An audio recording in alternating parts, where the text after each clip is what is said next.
Bonjour d'abord, welcome to the club.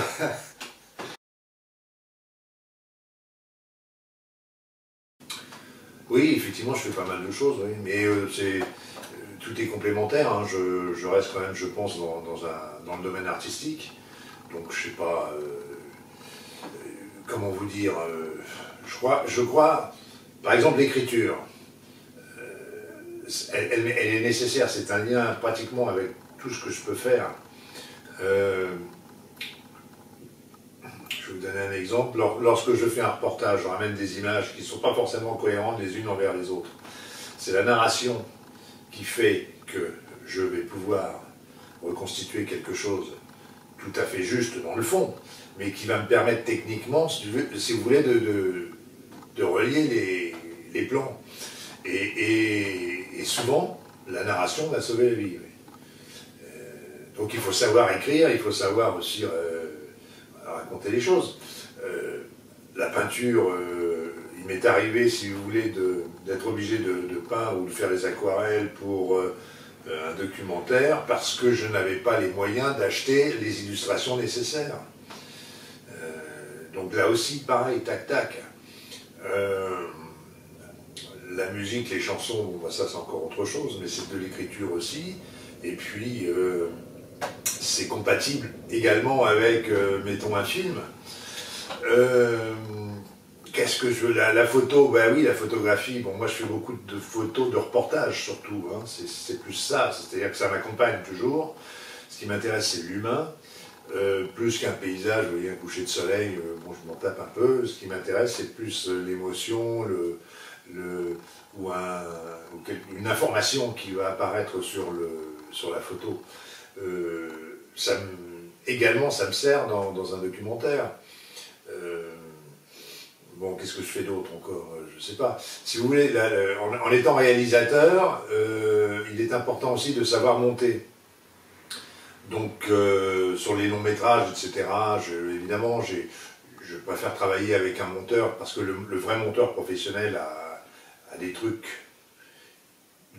et un savoir-faire que n'a pas un monteur comme moi, qui suis un monteur plutôt basique, mais je sais monter mes films, vous voyez, bon, donc c'est très utile aussi. D'ailleurs, c'est très utile en reportage, c'est-à-dire que quand vous tournez, vous pensez aussi montage.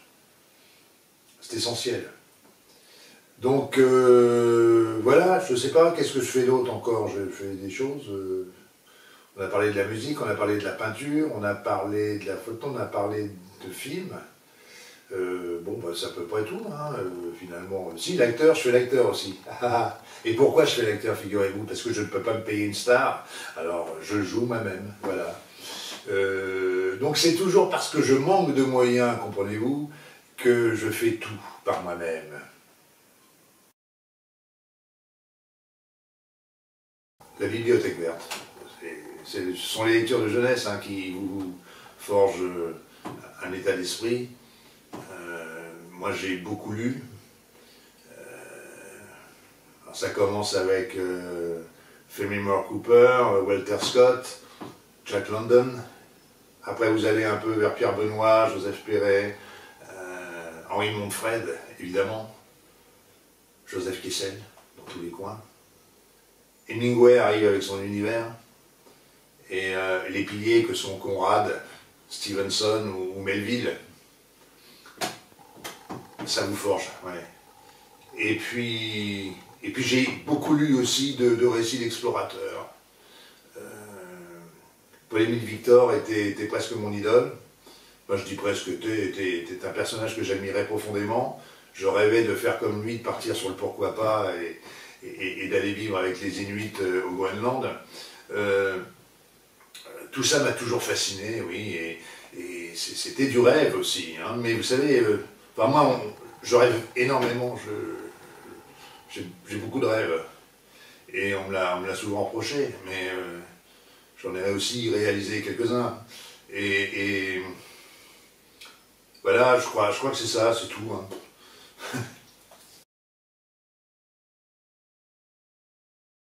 On a parlé de la lecture, mais l'écriture, ça reste la base. J'ai commencé par écrire des chansons, figurez-vous, parce que j'avais quelques amis qui étaient fils d'artistes ou compositeurs et qui étudiaient au conservatoire de musique. Et donc je leur faisais des paroles, des textes. Et ça a commencé comme ça. Et puis un jour j'ai acheté une guitare et puis j'ai commencé à composer mes propres chansons. Donc voilà, ça c'est l'écriture musicale. Pour en finir avec la musique, je vous dirais que beaucoup plus tard, mon ami Arnaud Buchy, qui est compositeur et qui composait les musiques de certains de mes films,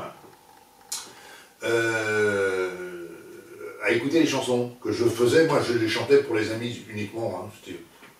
Je n'avais pas une grande ambition. Et il m'a dit, mais elles sont drôlement bien, il faut les arranger. Donc on a fait des arrangements.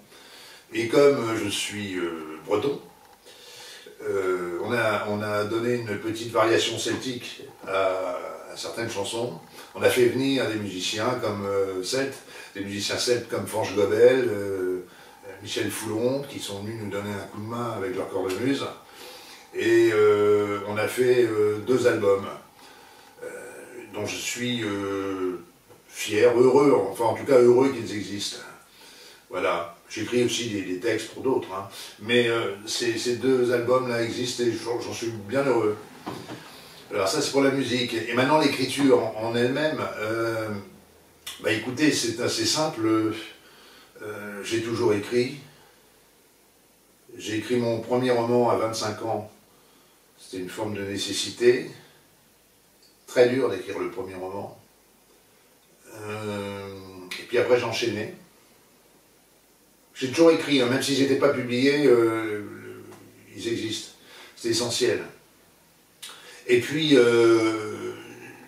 quand je partais en voyage, en expédition, j'ai toujours un carnet de voyage avec moi, un carnet de notes, à l'ancienne, quoi. Et je note tout ce qui s'est passé. Et j'ai bien fait d'ailleurs de le faire parce que, figurez-vous que j'ai retrouvé des anecdotes qui m'étaient complètement sorties de l'esprit, que j'avais complètement évacuées. Et si je ne les avais pas écrites, voilà, elles auraient disparu. Donc c'est une vraie nécessité d'écrire, d'autant plus que moi je me sers de mes notes pour après les positionner dans mes romans. Alors souvent mes romans ont une tonalité un peu personnelle parce que il y a des choses que j'ai vécues ou que j'ai remarquées. Et donc je mets évidemment des anecdotes qui me sont arrivées. Alors évidemment après ça rentre dans un roman, donc on romance, on englobe, on fait tout ça, mais il y a toujours une part d'authenticité quand même dans mes romans. Par exemple les aventures de Jean Marjac, il y a beaucoup de choses que j'ai connues, vous voyez. Voilà. Mais il y a aussi beaucoup de choses que j'ai inventées, donc ça fait une petite balance.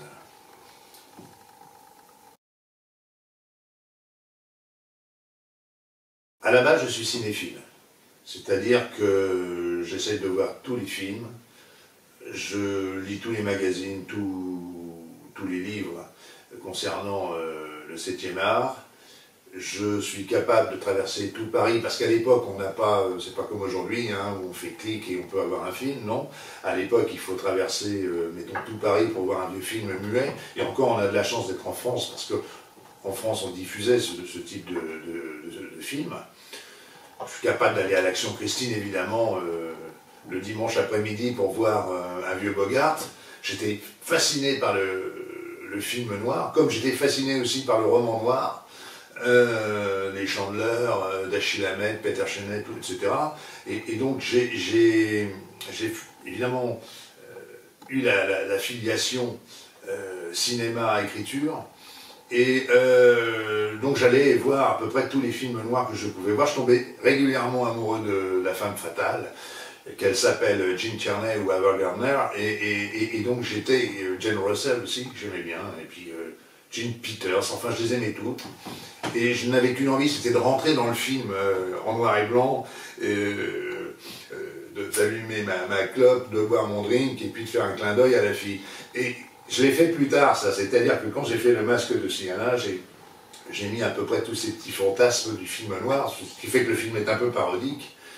Et donc voilà, et ça, comme ça, j'ai un peu bouclé la boucle de mes fantasmes cinématographiques. Et donc pour revenir au cinéma, bah, tout naturellement, j'ai voulu en faire. Et j'ai eu la chance de rencontrer M. Motet, Jean Motet qui m'a pris sous son aile et qui m'a embarqué chez Mac Bodard.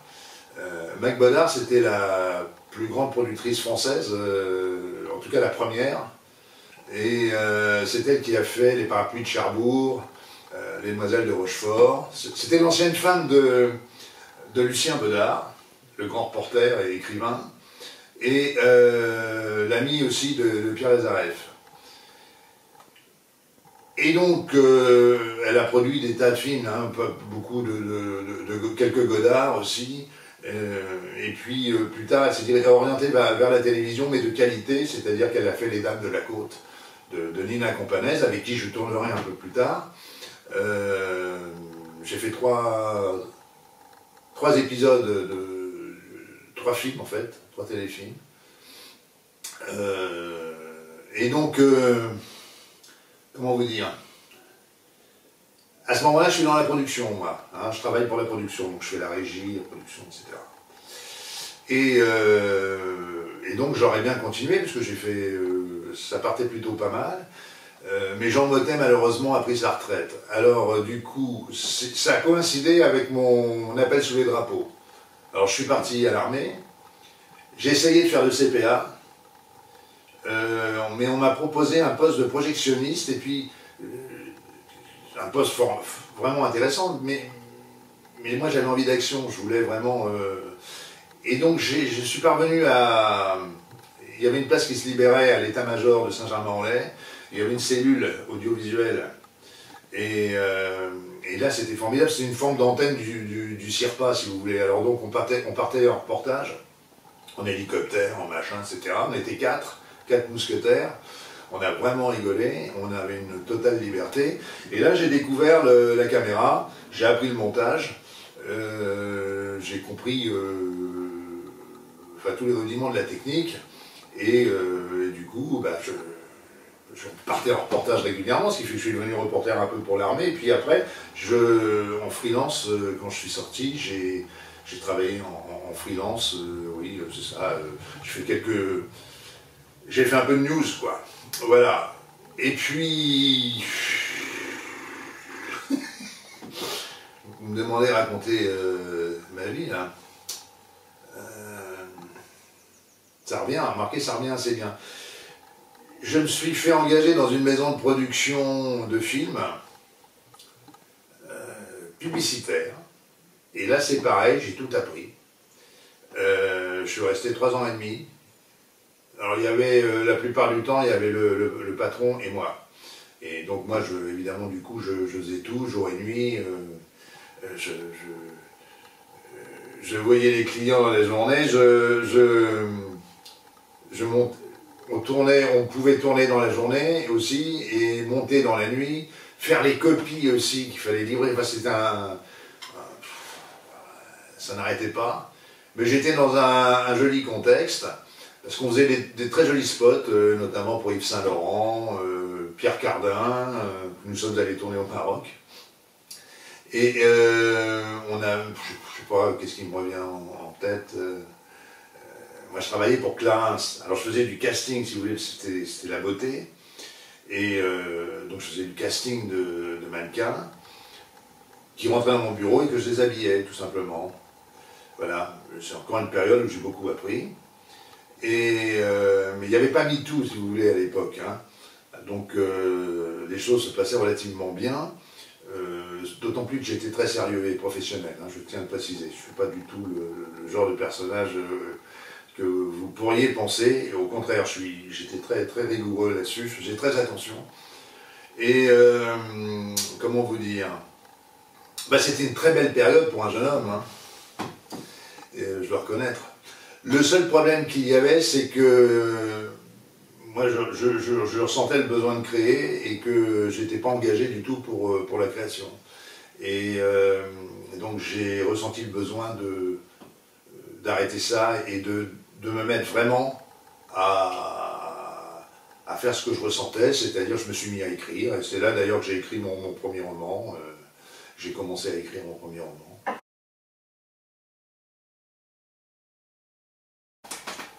L'Afrique est un continent qui m'a toujours fait rêver depuis petit, hein. Ça commence avec Tarzan, Daktari. Voilà, j'ai toujours rêvé d'y aller, donc j'avais des expériences déjà au Maroc pour des tournages. Et déjà, c'est déjà mystérieux, c'est déjà fort. Mais par rapport à l'Afrique noire, réellement, alors moi je rêvais absolument d'y aller, j'avais pas d'opportunité, et c'est ma fiancée qui m'a proposé de partir au Kenya, parce qu'elle avait un ami qui faisait sa copée là-bas, et qui pouvait nous héberger, enfin nous donner un point de chute. Alors ce garçon nous a accueillis très gentiment, c'était très sympa, et puis nous sommes partis en safari, comme on dit, voyage, et j'ai loué un 4x4, on n'était pas dans un car avec des touristes, hein. Nous étions indépendants. J'avais la tête farcie d'Hemingway de Karen Blixen, ce qui fait que j'ai essayé de recréer quelques instants magiques que j'avais pu lire, et j'y suis parvenu d'ailleurs. Souvent. Je vivais des moments très romantiques avec la femme que j'aimais, au pied du Kilimandjaro, je me souviens. C'est quand même assez extraordinaire de dormir là, pleine brousse. Alors tout ça est interdit, parce que je dormais, nous on dormait en pleine brousse. Et comme j'avais lu pas mal de récits d'explorateurs, etc., je savais un peu comment me comporter dans la nature, si vous voulez, notamment par rapport à la faune sauvage. Mais vous ne pouvez pas éviter, par exemple, des bandits qui vous massacre à la Kalachnikov, parce que ça c'est arrivé. Alors aujourd'hui tout ce qu'on a fait, je sais que c'est interdit, on ne peut plus le faire, donc bon, comme ça c'est réglé. Mais d'ailleurs je me demande qu'est-ce qu'on peut faire encore quelque part, parce que tout est verrouillé de partout. Toutefois on a passé vraiment des moments merveilleux, et si vous voulez, donc le goût de l'Afrique, là ça m'a transformé, j'étais vraiment dans mon élément, si vous voulez, quand j'étais là-bas. Heureux, et fatigué aussi, parce que les pistes, si vous savez, vous roulez beaucoup là-bas, et les pistes sont dangereuses et fatigantes pour le dos. Toujours est-il que quand je suis rentré, j'ai fait la connaissance de cinéastes naturalistes, animaliers, qui faisaient des films pour Canal+, et puis on a tout de suite évidemment accroché et sympathisé. On parlait toute la journée, si vous voulez, enfin plutôt le soir, de Maasai, de brousse, de guerriers Turkana, et donc c'était absolument extraordinaire, hein. On vivait quand même dans une bulle, dans un monde qu'on savait un peu privilégié, mais on avait des rêves, on avait vraiment des rêves, et des rêves qu'on allait réaliser. Et ça, c'était un vrai privilège. Bon, alors, à côté de ça, si vous voulez, bon, évidemment, je suis rentré dans la bande. J'ai fait des expéditions, des tournages, dont surtout, alors, une expédition absolument exceptionnelle, qui, c'était, écoutez, c'est simple, c'était Indiana Jones, voilà, sans les effets spéciaux, quoi. C'était vraiment ça. Donc j'ai vécu la grande aventure, comme celle que je rêvais quand j'étais petit et que je lisais dans les livres. C'était exactement ça, hein. Et c'était vraiment une exploration, tout, enfin, on a tout eu. Et comment vous dire, bah, ça valait le jus, hein. Dans une vie, vivre ça, c'est réaliser un rêve de gosse. Voilà, c'est tout simple, hein. Et voilà. Mais vous payez cher ce prix-là, si vous voulez, parce que, bon, les tournages ne s'enchaînent pas, il y a des doutes, financièrement, c'est très dur de tenir là-bas, votre caractère change aussi un petit peu, forcément, parce que, bon, il y a pas mal de... Donc, un jour, votre fiancé se barre, quoi, voilà. Et la plupart de mes amis, c'est arrivé également. Leurs femmes sont parties, on s'est retrouvés à un moment donné, 2-3 à être sur le cul, là. Alors on est très malheureux, parce qu'on s'en remet pas, évidemment, hein, on ne s'en remet jamais de ça. Et donc, si vous voulez, vous avez vécu quelque chose d'exceptionnel. Alors, est-ce que ça valait le coup? Ouais, je pense que ça valait le coup. Bon. Parce que de toute façon, si vous voulez, vous n'apportez pas la sécurité à la personne qui vous accompagne. Bon, la sécurité matérielle, j'entends. Donc, c'est toujours embêtant, ça. Vous comprenez? Dans un couple.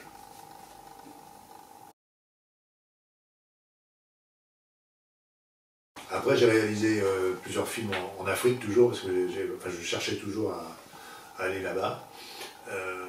Donc, j'ai fait des documentaires, des reportages. Malheureusement, je ne peux plus y aller, hein, puisque c'est un peu plombé maintenant, c'est même carrément miné, sans jeu de mots. Donc, c'est très, très, très, très, très difficile de convaincre un producteur, mettons, de vous faire confiance, parce qu'il a peur que vous vous fassiez buter, ou pire, kidnapper. Donc, bon, ça va être un peu compliqué. Mais je ne désespère pas qu'un jour l'Afrique s'apaise. Enfin, à mon avis, c'est pas pour demain. Hein.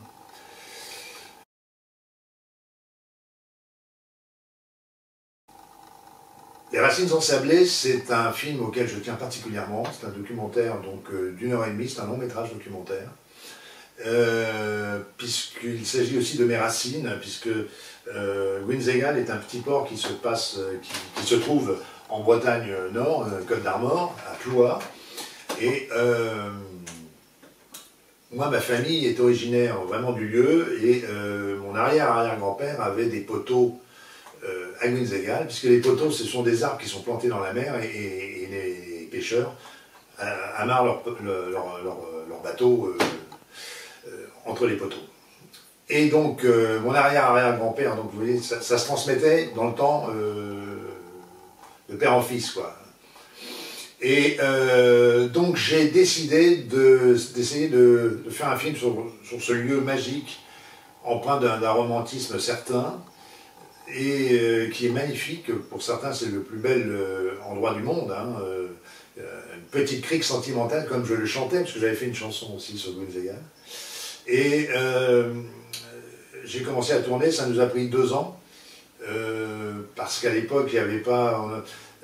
Aujourd'hui, vous arrivez à avoir les documents assez facilement sur Internet, mais à l'époque, c'était impossible. Et donc, il fallait aussi rencontrer les gens, faire des demandes particulières.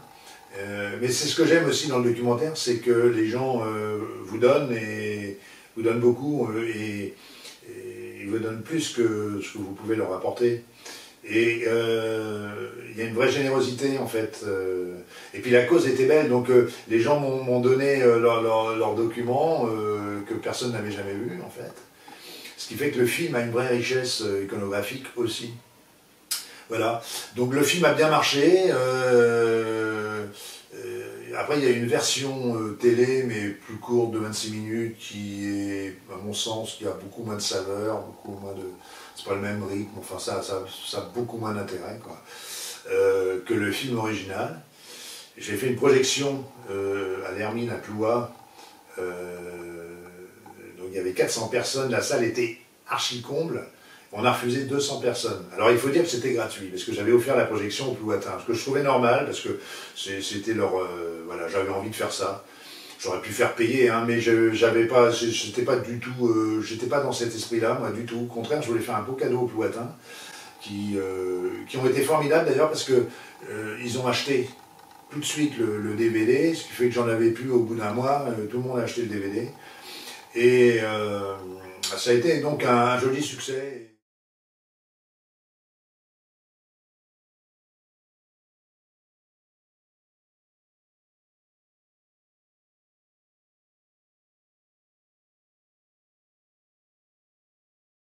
Le Mas de Siana, un long métrage de fiction donc, que j'ai réalisé avec 0 balles. C'est en cela que l'aventure est belle et compliquée. J'ai commencé avec un court métrage avec une amie, Caroline Borderieux,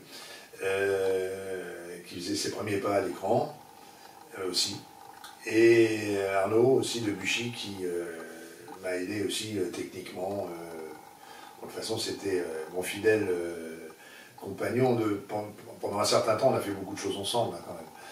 Et comment vous dire, j'en ai fait un deuxième parce que le premier avait plu. Et comme le deuxième a plu aussi, il voulait voir la suite, alors on en a fait un troisième, que j'ai tourné en Bretagne cette fois. Et puis, une jeune comédienne est venue aussi nous rejoindre, Lucille. Et donc c'était... bon, on a beaucoup rigolé, on a tourné la plupart du temps de façon très spontanée, même s'il y avait des dialogues à apprendre, bon, ça se passait quand même dans un bon climat, hein, tout ça. Voilà, ça a pris quelques années parce que malheureusement, c'est ce que je vous disais, quand on n'a pas d'argent, les choses traînent. Et après, la post-production a été aussi longue à faire. Et pour un film qui fait quand même 2 heures. Hein. 2 heures en noir et blanc, avec des acteurs pas connus à l'époque. Donc, si vous voulez le voir, c'est possible. Quand j'étais petit, je barbouillais beaucoup déjà. Et j'ai d'ailleurs retrouvé une toile, c'était étonnant, de 1972 ou 13, je ne sais plus, avec un clown, parce que je peignais des clowns. Donc je la garde précieusement, parce que c'est quand même peut-être qu'elle prendra de la valeur. Toujours est-il que je me suis mis à peindre vers 18 ans. Le démon de la peinture m'a pris. Mais j'étais assez complexé parce que j'étais autodidacte et je me disais, bon, j'ai demandé au grand-père d'un ami qui était un ancien marin, qui avait fait Mersel Kébir, donc il me racontait Mersel Kébir assez régulièrement, et donc entre 2 anecdotes tragiques, ce peintre, parce que c'était un peintre amateur, mais un très bon peintre. Il était beaucoup dans la marine, mais enfin c'était dans la peinture marine, j'entends. Mais il avait vraiment un sacré coup de pinceau. Et on a peint des toiles ensemble, tous les deux. Et il m'a filé quelques trucs, quelques tuyaux qui m'ont libéré réellement, ce qui fait qu'après, je n'avais plus aucun complexe. Et j'ai peint vraiment beaucoup. Donc je suis rentré dans une phase parce que j'ai besoin de temps pour peindre, j'ai besoin de me sentir artiste peintre, il faut que je fasse ma bulle, c'est important. Donc, ce qui fait que comme j'avais évidemment d'autres activités, j'ai dû abandonner un peu la peinture, la reprendre de temps à autre, mais il me faut des périodes assez longues pour pouvoir m'y remettre. Et donc, au cours de ma vie, bon, bah, de temps à autre, je reprenais le pinceau. Voilà, là je me suis remis. Voilà la peinture, qui est pour moi un mode d'expression essentiel, comparable aux autres.